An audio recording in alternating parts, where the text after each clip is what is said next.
शहबाज शरीफ हुकूमत को मदारिस बिल पर मौलाना फजल रहमान की सख्त नाराज़गी का सामना करना पड़ रहा है, क्योंकि हुकूमत इस बिल के मंजूर न होने का जिम्मेदार आसिफ अली जरदारी को करार दे रही है। लेकिन कल रात इसी हुकूमत की वफाकी काबीना के वजीर बराए मजहबी उमूर हैं चौधरी सालिक साहब, वो कह रहे हैं कि चंद पेचीदगियों मदारिस बिल को कानूनी शक्ल देने के लिए कुछ वक्त दरकार है।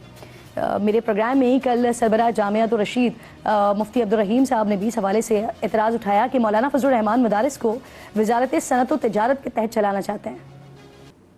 29 अगस्त 2019 को सब मदारिस का और हुकूमत का इस पर इत्तेफाक हुआ था। आइंदा से मदारिस वजारत तालीम के मातहत होंगे। फिर DGRE एक इदारा एक डिपार्टमेंट कायम हुआ वजारत तालीम के मातहत। इसके तहत 18,000 मदरसे अल्हम्दुलिल्लाह रजिस्टर हो चुके हैं। इसमें इस बिल में ऐसे अल्फाज उन्होंने डाले हैं जिससे 18,000 मदारिस के 22 लाख तलबा मुतासिर होंगे। तो ये हमारे लिए बहुत ही परेशानी की बात थी। अगर हुकूमत चाहे तो उन मदारिस को जो मौलाना फजल रहमान साहब के मातहत हैं उनको वजारत सनअत व तिजारत के मातहत कर दे, लेकिन जो मदारिस वजारत तालीम के मातहत हैं जिसको इसी के तहत होने चाहिए। मौलाना फजल रहमान साहब उन्होंने जो बात की है वो अपनी बात का खुद जवाब देंगे कि उनको क्या फवायद नजर आ रहे हैं सनअत व तिजारत। अब नाज़रीन, मौलाना फजल रहमान साहब कह रहे हैं कि मुफ्ती तकी उस्मानी के साथ तय हुआ है कि तमाम मदारिस का इजलास होगा और सबको एतमाद में लेकर एक मुत्तफ़िक़ा मौक़िफ़ इख्तियार करेंगे। इसके बाद फैसला होगा कि इस्लामाबाद आना है या नहीं आना। इसका मतलब है कि मौलाना साहब ने फिलहाल जो इस्लामाबाद मार्च का फैसला है उसे मुलतवी कर दिया है। हुकूमती इत्तेहादियों की मौजूदगी में इत्तिफाक राय के साथ ये बिल मंजूर हुआ। मदारिस के इस बिल पर ऐवान सदर ने दस्तखत क्यों नहीं? ये धोखा है या नहीं? ये फ्रॉड है या नहीं? आज मुझे हजरत शेख मुफ्ती मोहम्मद तकी उस्मानी साहब ने बताया तय ये हुआ है तमाम इत्तेहाद मदारिस का इजलास होगा 16 या 17 को हम एक मुत्तफ़िक़ा फैसला लेंगे। उसके बाद फिर आपको अगर हमें कॉल देनी पड़ी आप हर वक्त तैयार रहे। इससे पहले नाज़रीन अगस्त 2019 में हुकूमत और इत्तेहाद तंजीमात मदारिस के दरमियान मुआहदा तय पाया था, जिसमें इत्तेहाद तंजीमात ने मदारिस को वजारत तालीम से मुंसलिक करने के मुआहदे पर दस्तखत किए थे। इस मुआहदे के तहत ये तय पाया था कि मदारिस की रजिस्ट्रेशन को महकमा तालीम के मातहत लाया जाएगा। तमाम मदारिस के बैंक अकाउंट्स को मॉनिटर किया जाएगा। इस मुआहदे के बाद 18,000 से ज़ायद मदारिस इससे मुंसलिक हो चुके हैं। इस मुआहदे को मौलाना की रजामंदी भी हासिल थी।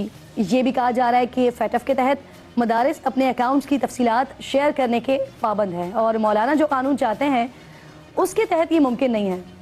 अलबत्ता इस सारे मामले में सवाल यह है कि बिल पर वोटिंग से पहले क्या हुकूमती इत्तेहादी जमातों को ये तमाम मसाइल मालूम नहीं थे और क्या मौलाना साहब बिल में तब्दीली करके इसे पास करवाने पर राजी हो जाएंगे? इस पर बात करने के लिए प्रोग्राम में आज मेरे इंतहाई मोअज़्ज़ज़ मेहमानों में JF की नुमाइंदगी के लिए हाफिज़ हमदुल्ला साहब, सेनेटर अफनानुल्लाह साहब मेरे साथ मौजूद होंगे। हाफिज़ हमदुल्ला साहब, सबसे पहले तो आपकी शुक्रगुजार हूँ। ये बता दीजिएगा, मौलाना साहब ने भी ऐलान तो कर दिया है, आप लोग मौखर कर रहे हैं अपने जो इस्लामाबाद की तरफ आने के हवाले से जो डेडलाइन या जो मौलाना साहब की तरफ से कल कहा गया था, अब आगे का क्या प्लान है, कब तक के लिए मौखर किया गया इसे?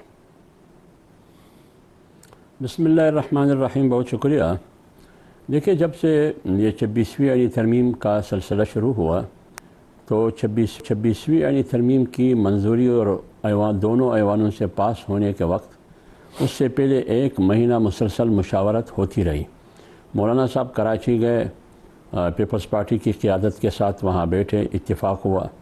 फिर लाहौर आए, जाती उम्रा में मियाँ नवाज शरीफ साहब, गालिबन शहबाज शरीफ साहब भी वहाँ थे, मुस्लिम लीग की क़ियादत, पीपल्स पार्टी की क़ियादत जनाब आसिफ अली ज़रदारी साहब और बिलावल भुट्टो साहब, इन्हीं चीज़ों पर इत्तेफाक हुआ जिसमें मदारिस की रजिस्ट्रेशन के हवाले से बिल भी शामिल था। काफ़ी गुफ्तशनी के बाद, मुज़ाकरे के बाद, बास मुबासे के बाद फिर पार्लियामेंट में एक ऐवान दूसरे ऐवान से दोनों पास हुए और फिर ऐवान सदर चले गए। ये चीज़ें जब वहाँ गए तो ऐवान सदर में बाकी सब पर सदर साहब ने दस्तखत किए। मदारिस की रजिस्ट्रेशन के हवाले से जो बिल जो कानून था उसको मुस्तरद किया। पहले तो तातुल का शिकार रहा, मुख्तलिफ़ किस्म की वजूहात जो भी थी। आखिरकार जब बिलावल साहब आए मौलाना साहब के पास, हमें यकीन दिलाया कि इंशाल्लाह ये हो जाएगा, लेकिन 2 दिन के बाद सदर साहब ने उस कानून को मुस्तरद किया। अब क्यों मुस्तरद किया? ये वही कानून है, ज़रा मैं पस मंज़र बता दूँ, ये वही कानून है। मुझे इजाज़त दीजिएगा, मैं सवाल ले लीजिए फिर इसके साथ ऐड कर दीजिएगा। मुझे सिर्फ ये बता दीजिए, जिनके साथ आपने इत्तेफाक किया था ये सियासी जमातें हैं, लेकिन क्या वफाकुल मदारिस के साथ भी, तमाम उलमा के साथ भी इस पर इत्तेफाक हो गया था सर? नहीं, हम अपनी तरफ से बात कर रहे थे।